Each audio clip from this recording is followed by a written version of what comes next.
aku menangkapnya Darah Muda ini adalah satu masa di mana seorang anak, seorang manusia mulai mencari eksistensinya. Dari eksistensi itu muncullah satu ide-ide keren bagi aku, ide-ide yang mungkin tidak terpikirkan oleh orang-orang lain atau darah muda lain. Masa-masa yang sangat kreatif lah bagi aku. Dan juga Darah Muda ini bagi aku identik dengan simbol kekanak-kanakan. Karena misalnya gini, aku bisa melakukan apapun, aku bisa melakukan sesukaku, aku bisa melakukan apa yang aku inginkan tanpa aku bertanggung jawab. Itu adalah Darah Muda sejati bagi aku. Menurutku Darah Muda itu ya kita ini sih. Satu hal yang paling dekat kan apa yang kita lakukan, apa yang kita inginkan. Menurutku Darah Muda ya itu. Meskipun bisa diinterpretasikan bermacam-macam ya, tapi aku suka bahwa Darah Muda itu kita itu sih. Jadi menurut aku Darah Muda itu perilaku atau jiwa yang ada pada generasi muda, kayak muda-mudi zaman sekarang gitu. Dan menurut aku Darah Muda itu cenderung mereka yang kayak berani gitu. Menurutku Darah Muda itu adalah orang-orang yang baru mengenal dan baru belajar tentang dirinya sendiri.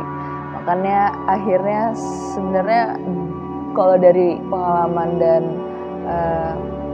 sejak aku mengenal diriku, banyak sekali pergesekan dengan orang-orang yang darah muda expert lainnya, yang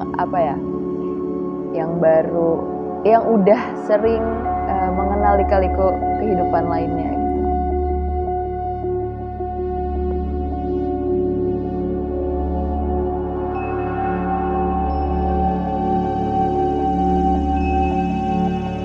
Munculnya ide karya itu gara-gara aku baru mengenal diriku yang memiliki sisi posesif dan mudah bergantung ke orang lain.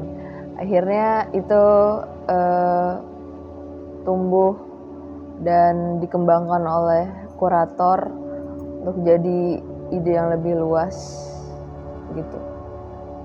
Aku udah jelasin tadi, adalah kekanak-kanakan.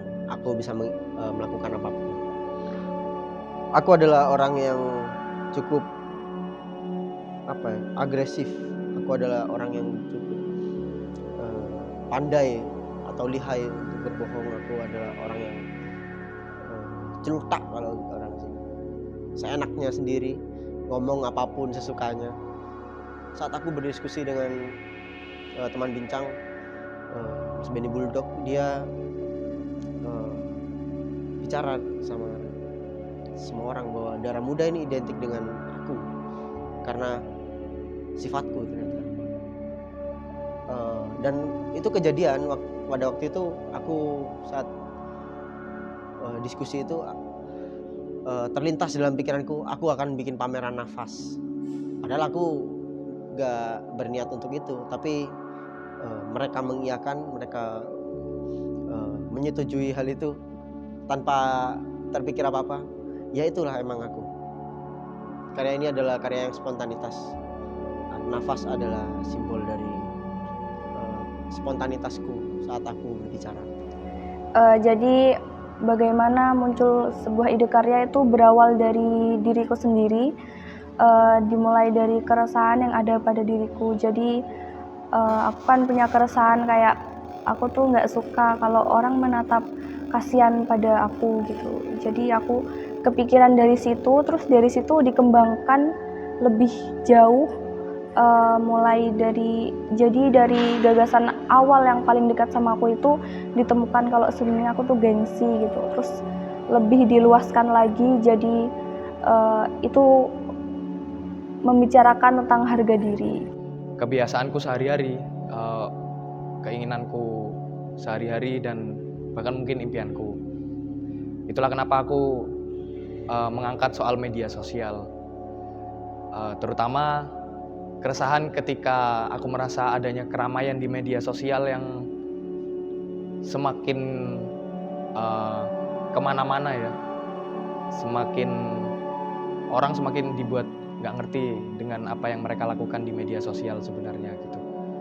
Orang hanya sekedar ikut-ikutan dan lebih banyak gagap, dan aku pun secara nggak sadar juga termakan dengan hal tersebut.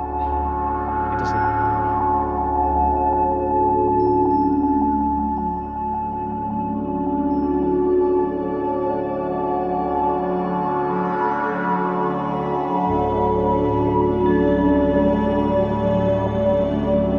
Oke, bentuk ini memang mengangkat dua objek, yaitu udel atau pusar. Yang kedua ada gambar bulan. Udel ini apa ya? Barangkali kalau teman-teman tahu di Jawa itu ada istilah wong gak duwe udel. Wong gak duwe udel ini artinya orang-orang yang nggak tahu malu, nggak tahu tempat, nggak tahu waktu. Nah, aku rasa fenomena keramaian di media sosial itu serupa dengan istilah orang Jawa itu. Istilahnya wong-wong gak duwe udel. Keramaian di media sosial yang gagap itu tadi bagaikan wong-wong gak duwe udel, orang-orang yang tidak punya malu, tidak tahu tempat, tidak tahu waktu. Sementara ada bulan ini bisa diartikan sebagai impian manusia di media sosial, sama seperti aku sendiri gitu.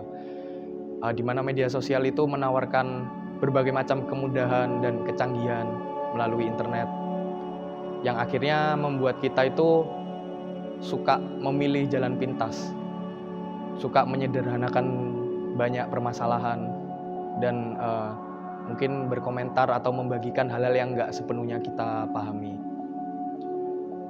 Jadi dua hal ini ketika digabungkan, aku merasa udel yang ditempel di atas bulan-bulan itu mampu memberikan kesan keramaian media sosial yang aku inginkan sih.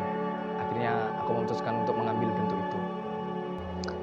Karena aku memilih menjadi bentuk kupu-kupu, ide itu ide yang paling dekat karena butuh transformasi yang lumayan lambat, kayak evolusi gitu, dari ulat ke kupu-kupu. Menurutku itu paling dekat denganku, karena aku pun akhirnya butuh persiapan yang banyak untuk jadi aku yang baru. Kan tadi ini kan ditemukan kalau itu tentang harga diri, jadi aku coba cari-cari apa yang bisa menggambarkan itu gitu. Jadi aku kepikiran buat menggambarkannya tuh lewat rambut. Jadi kan ini kan maksudnya harga diri semua orang sama gitu kan, bagaimanapun itu orang kaya ataupun orang miskin, mereka harga dirinya tetap sama. Jadi aku gambarinnya lewat rambut, kan semua orang memiliki rambut, jadi harga diri mereka tuh tetap sama meskipun banyak perbedaan dari mereka.